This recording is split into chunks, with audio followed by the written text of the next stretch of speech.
Are you sure that would be okay? Yes! I mean, it'd be really hard to pull off. But it's something that'll make the story different. Different isn't always good. It's a neat concept, but you need to handle it carefully. And gracefully. I know. Oh boy. Fuck my throat. Hey, Gala! Good evening, everyone. Welcome, Mr. Gala. Am I interrupting? It looked like you were having an intense discussion. It's nothing. Alexander was just giving me feedback. It's for the book I'm writing. Sounds like a heavy discussion. What are you up to tonight? I'm just planning to sit and relax. Please don't let my presence interrupt you. Oh, don't worry about it.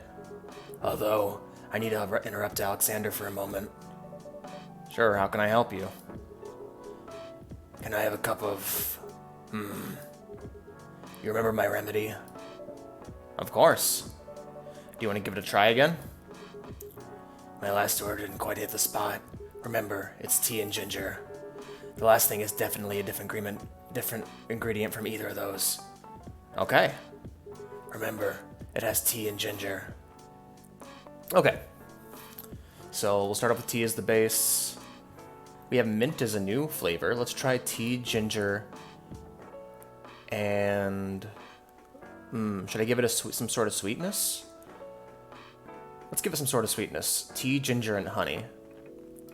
Let's see if this does the trick.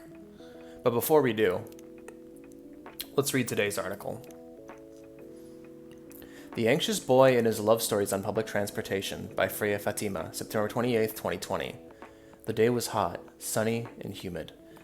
Just like most days in Jakarta, I was standing inside a crowded bus, neither well-functioning air conditioning nor proper ventilation, trying to keep myself productive in the uncomfortable environment by reading my recently bought copy of Maruki Harukami's The Elephant Vanishes, while listening to a random playlist on my old iPod. Despite the hellish conditions, you could say I was luckier than most because I was standing near the rear door of the bus, leaning my back on the side of a seat, safe enough not to fall out of the bus, breezy enough to breathe freely. As mentioned, I was on a public bus in Jakarta, so naturally I needed to be wary of my surroundings, mostly keeping my belongings secure from pickpockets and other human pests. I glanced around the bus several times in between pages, and that was when I saw her. It's hard to describe her. She has no specific characteristics to differentiate her from other women. She was like the perfect example of the girl you walk past unseeing on the sidewalk every day. A girl you might glance at for a second, and then a few steps later, it would be hard to even remember her hair color. Never mind what her eyes, her nose, and her mouth looked like. She was standing near the front door of the bus, not leaning on anything or anyone, not touching the bacteria-infested hand grip on the ceiling of the bus. Although, to be fair, it might have been hard for her to reach that grip anyway. But still, she stood there with the perfect balance of a tree rooted in healthy soil. She stood as if someone had silently put the Venus de Milo on the bus, and she somehow fit perfectly without anyone noticing it happened. She was wearing a pair of earphones, wired, just like headphones were supposed to be, and a slight smile on her face. Sometimes she closed her eyes for a few moments, enjoying the music only she could hear. Her eyes rarely stayed in one place. They kept wandering around the bus. Not too fast, like someone anxious. Not too slow, like someone looking at something specific.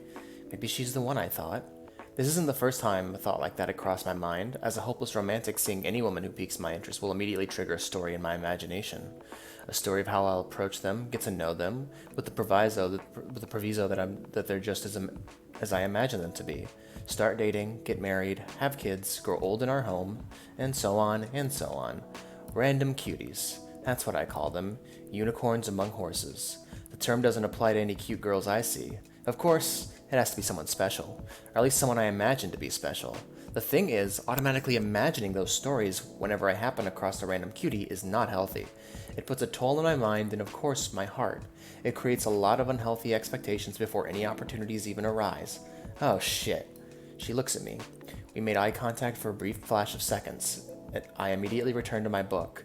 Did she notice me staring at her? Did she see what I was thinking? My mind won't stop spinning, overthinking while my pulse beats double time in my ears. I continue staring at my book with what just happened.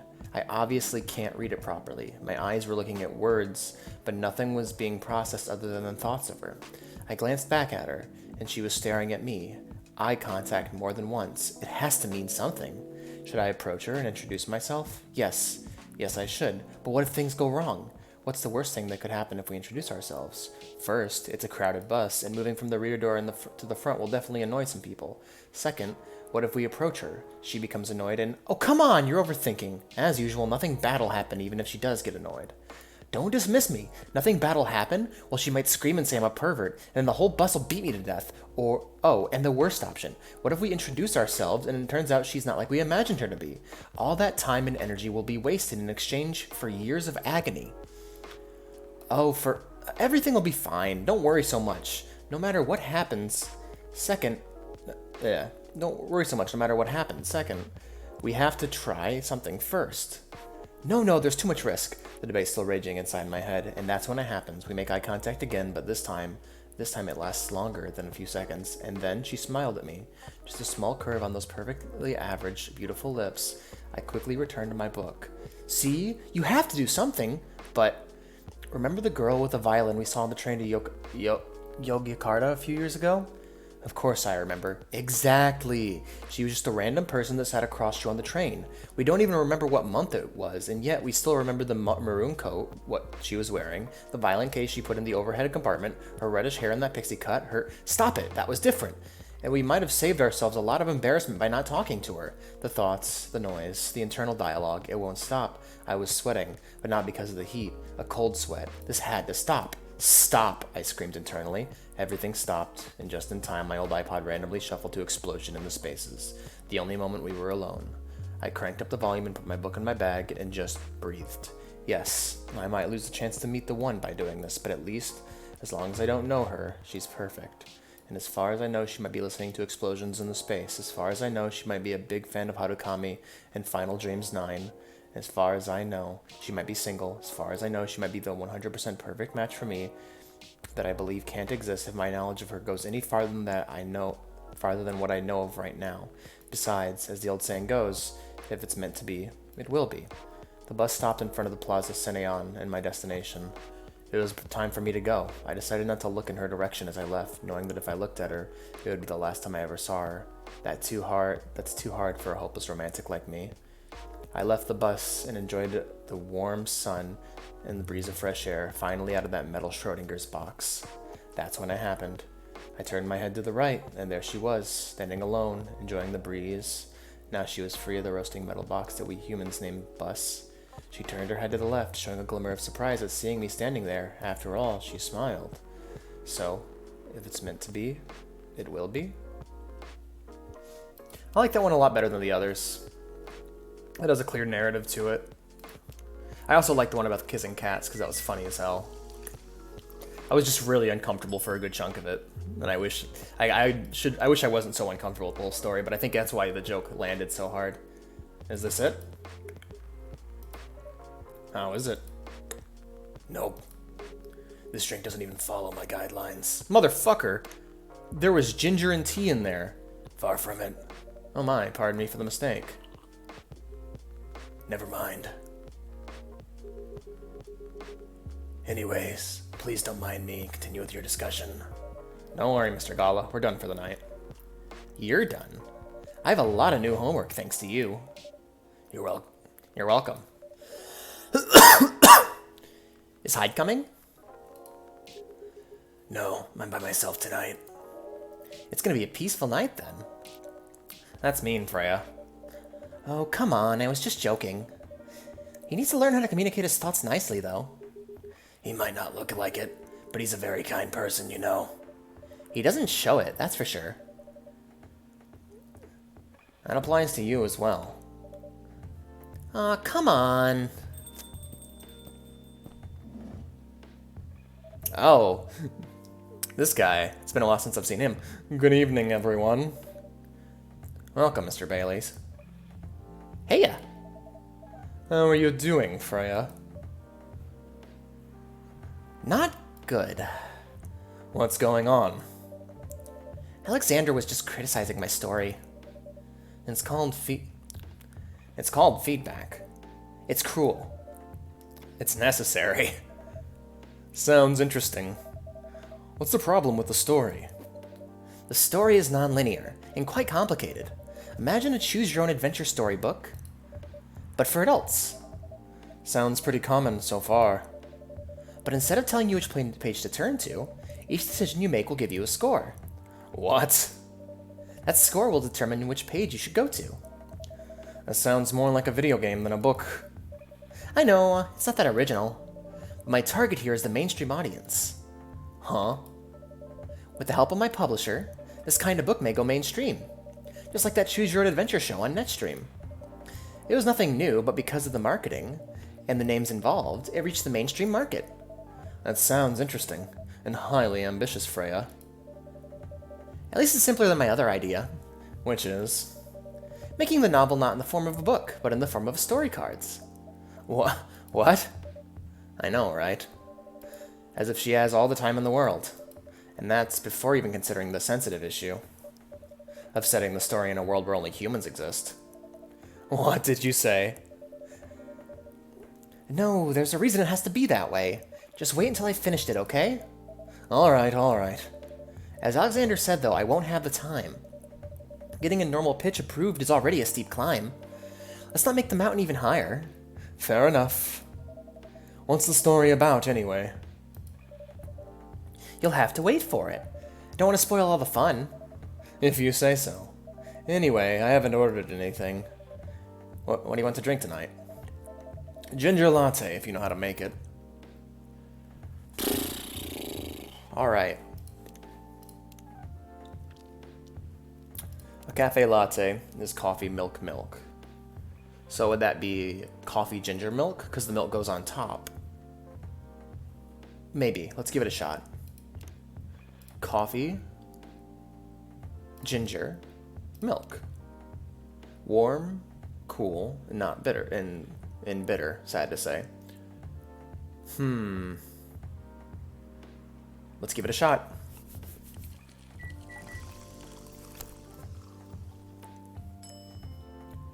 Ginger latte. Excellent. Let's serve it up. Here you go. Thanks. Damn, this is good. This kind of drink-making skill. I wonder why your place isn't any bigger. All we have here now is more than enough for me. Whatever floats your boat, I guess. By the way, how are you doing, Baileys? Still busy with your last client? Oh, I'm done with her. Done? As in you're dropping the project? Hey, I'm not crazy. I still need the money. Done as in I finished the job. I spent the past few days making sure. It's even done before the deadline. Did she like it? Oh, she loved it. She had some complaints, of course, but I convinced her. By using some design terms she doesn't understand. So you finished your job by bullshitting her. The finest bullshit, milady. That's one survival skill every freelancer must have. Are you working on anything right now? No. I'm taking a break from work. I need to work on a few personal matters. Oh. Like you and Lua? Something like that. By the way, I'm curious. How did you guys meet? If you don't mind me asking. I don't mind. It's just that I was young and stupid, you know? Oh, come on. Who hasn't been there? You're right. So, I was a bit of a player back in college. Ooh, spicy.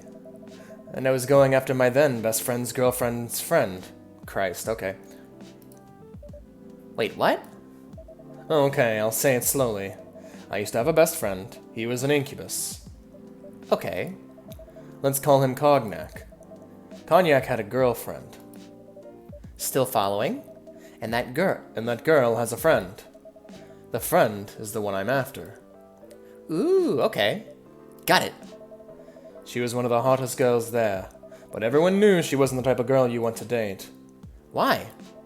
I don't want to get into the details, but this succubus was super hot, and all the guys wanted to sleep with her. She was a player too. Huh? That doesn't sound like Lua at all. Because it wasn't Lunya. Because it wasn't Lua, genius. Huh? Lua was my friend's girl.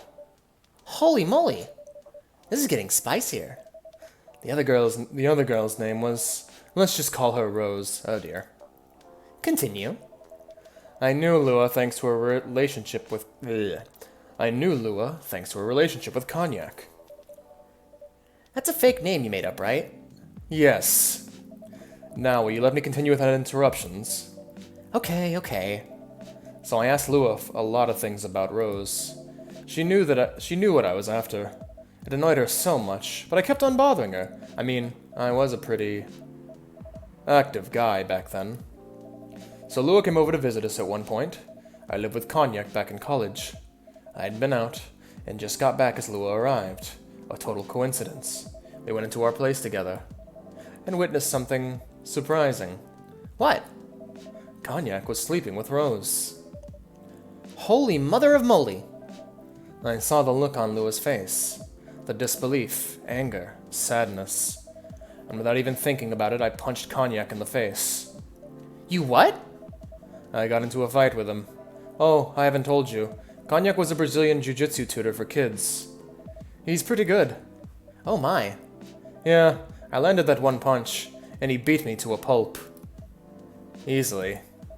Lua begged me to stop fighting on her behalf. More like she begged Cognac. Hey, I wasn't kidding. I lost, but I don't give up so easily. I was beaten pretty bad, so Lua took care of my injuries. We grew closer after that, and I don't even remember the exact date. But suddenly that friendship turned into a relationship. That was one hell of a story. I know. Have you seen her, by any chance? Yeah. Lua came by a few days ago. How is she doing? She hasn't returned any of my calls or texts. Well, she's healthy, that's for sure. She got into an argument, though. With whom? There was this male model. A model? I don't think she was the type of girl to go out with a model. Oh, they weren't together. What were they arguing about? Well, we were talking about your relationship. Lou told us about the reason behind the fight, about your family stuff, and then this guy, Hyde, joined the discussion. Well, what did he say? He didn't understand why Lua would insist on getting family approval, considering, you know... What? That you're willing to leave your own family. You would do that for her? Yes, I would. I'm sick and tired of my family. Why would you say that? Let me tell you about my family. Or should I say most elven families. They think they're so high and mighty. If you're born an elf, there are certain unwritten rules you must follow. Reputation and appearance are everything. We must never, ever make our family look bad. You can only befriend certain people. You must dress a certain way. You can only have certain jobs. Jobs that are deemed worthy and successful. Like being a doctor, a lawyer, a CEO. You know. Ever since I was a kid, I always wanted to be an artist. I love drawing and creating art. However, becoming an artist is not something elves would deem suitable. Unless you become the next Da Vinci. So, when I switched from a business major to an art major, my parents went crazy, screamed like they were on fire. They told me that I'd never be rich or successful. All that because you chose an art degree. You want to know the worst part? They blamed Lua. What do you mean? They blamed her for my decision to pursue my passion for art. Yelled about how her kind is ruining the country. Accusing their religion of worshipping the Dark Lord. Christ, this is so much like Bright. It has a bunch of shit that Bright also has. Wonder where it's going with it. Accusing her of putting a spell on me and cursing the family. Whoa! I mean, come on, this is the 21st century. That's so not cool. I don't want to sound judgmental, but your family is racist. Tell me about it. Lua is the only person that can make me feel alive. She showed me how I can be free and pursue my dreams. I don't understand why Lua is so obsessed with the idea of reconciliation with my family. I just don't get it. I have no problem leaving my family, you know. I would happily leave them for the both of us. What about her? What about her? What about her and her family? You may be happy to leave your family. However, it may not be the same for her. I never really understood that perspective, to be honest. I believe that a relationship is between two individuals, nobody else, and that includes family. If a father or mother or sister or brother disapproves, then it's none of their concern. They're free to voice those opinions, but trying to control a relationship from the outside is just fucked up. Also, I would agree it's equally fucked up for either person in the relationship to concede. Gala, do you have something to say? Perhaps you could give us a different perspective. Sorry, didn't mean to eavesdrop. I couldn't help overhearing your story. I assume that the person you're talking about is not an elf, correct? Yes, she's a succubus. I see.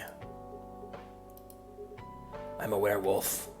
For werewolves, the wolf pack is the most important thing. Fuck off with this. God damn it, I hate this shit. I'm sorry. I'm a real stickler. I'm a real personal. How do I put it? I'm not a fan of treating a family like a tribe. I'm more of a fan of, individuality. People respecting each other's choices, even if they disagree with them. So for me, this kind of family structure just irritates the hell out of me. We put family before any other. We often have our own problems within the pack, but we won't abandon family for anything. Perhaps that's also true for her and her family. Besides, if you leave your family for her, wouldn't that make your parents believe that all those bad stereotypes about succubi are true? Who cares what they believe? I mean, ultimately it's like, a family is something artificial in the first place, created not due to blood or anything like that, but by people who genuinely care about one another and will sacrifice anything to help them out. Then that includes their compromising on their own beliefs in order to, support somebody they care about. So if they're unwilling to do that, they're not really family in the first place. That's why a lot of people my age have tightly knit friend groups, because they kind of act as a familiar unit for people who are more individual and who don't want to listen. Now, of course, people will come and go, but the people that really matter will stick around for the long term. I never thought of it that way before. Because it's wrong. You shouldn't think of it that way. Whether you like it or not, your actions will have an impact on her as well. And if you leave your family for her, that will put her in a difficult spot. She might feel responsible for your actions. Well, she's not. It's his own actions and his own decisions. There's nothing to feel bad about. I agree. I'm leaving my messy family to create a better one with her. It's easy for you to say that now, but you don't know what the future holds. One day, circumstances might change. One day, one of you might regret your decisions. See, he's correct. However, the family shouldn't... The fact... How do I put it? The fact that the family is so racist and bigoted that they would oppose to this union in the first place means that even in the future, they're not worth anything. One day, one of you might regret your decisions. One day, you might use the "I love my family for you" card. Yeah, that's a good point, actually. Don't use that card. You left your family because they were assholes, not because they opposed to your union. I mean, that's simply a symptom of them being assholes. We love each other. I'll be with her whatever the circumstances may be. Love is like a flame. It might burn fiercely at first, but over time it will die down if you don't maintain it. It's not really love. That's infatuation. Love is a long-term dedication or obligation to someone you truly care about, no matter what they do. That's just how I see it. Maintaining it won't be easy. It'll be hard work. Because life is full of storms. And marriage, it will not survive on love alone. That is true. Well, no, actually it's not, because... whatever. Whoa, that's deep. We'll have each other, and that's enough for us. Loyalty and dedication, all love really is a loyalty and dedication to somebody you're with, or really caring about them long term, being respectful of their decisions. It's a symbol of codependence that exists evolutionarily speaking, because we are meant to breed with each other, and that codependence creates healthier offspring. Love. The chemicals in your brain is not love, but it can cause it to happen. That's just infatuation or obsession. You can feel that towards anything, even towards fictional characters. What matters is that you use those chemicals as a motivation for your actions to support someone you care about long term. So, love alone, yes, a marriage can survive on love alone because the kind of long-term support and care is love. Not the chemical, not how you feel. All that really is, all that fuzzy feeling that you feel when you look at someone you care about is simply your brain telling you that it's time to reproduce. The actual love is much higher than that. Tell me, do you have health insurance? What? I'm an elf. Why would I need health insurance?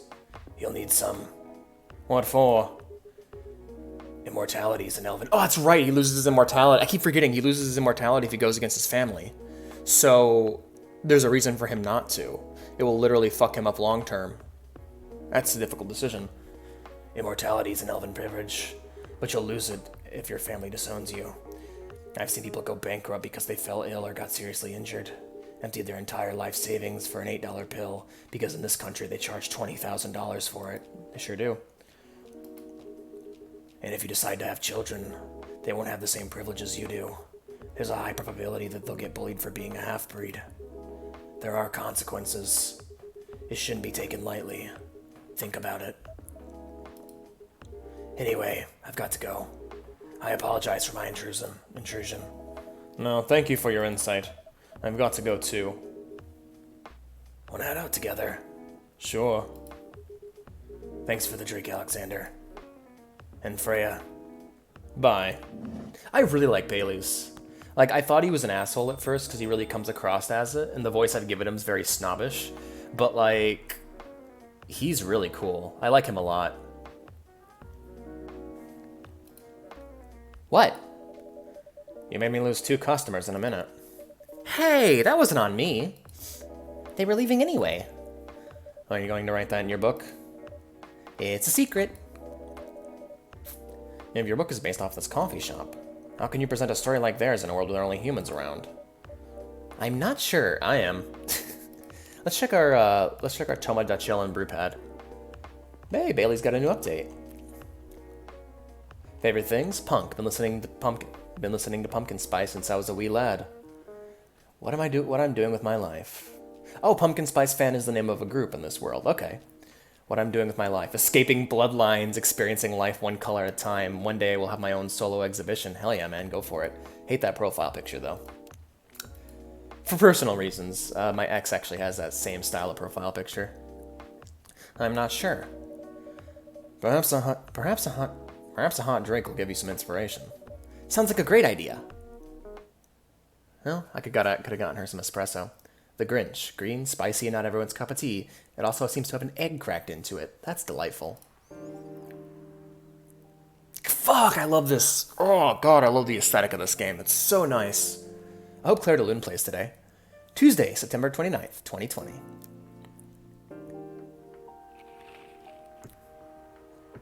It's my shit. Da, da, da, da. Fucking love it. Coachella 2020, 10 reasons why you should go. Sports tournament in space might be only a few decades away. WHO vows to stop major hospitals selling Fury sedative illegally. That's the World Health Organization, not WHO. Not the WHO. Let's start the day. Oh, hey, it's my favorite gay couple. He never really changed. I know. But it was surprisingly nice. Catching up with people from back then. Thank you for forcing me to do it. Oh, okay. While my lady boner subsides, let's take a look at Ginger Latte. Warm energy boost, perfect for cold evening.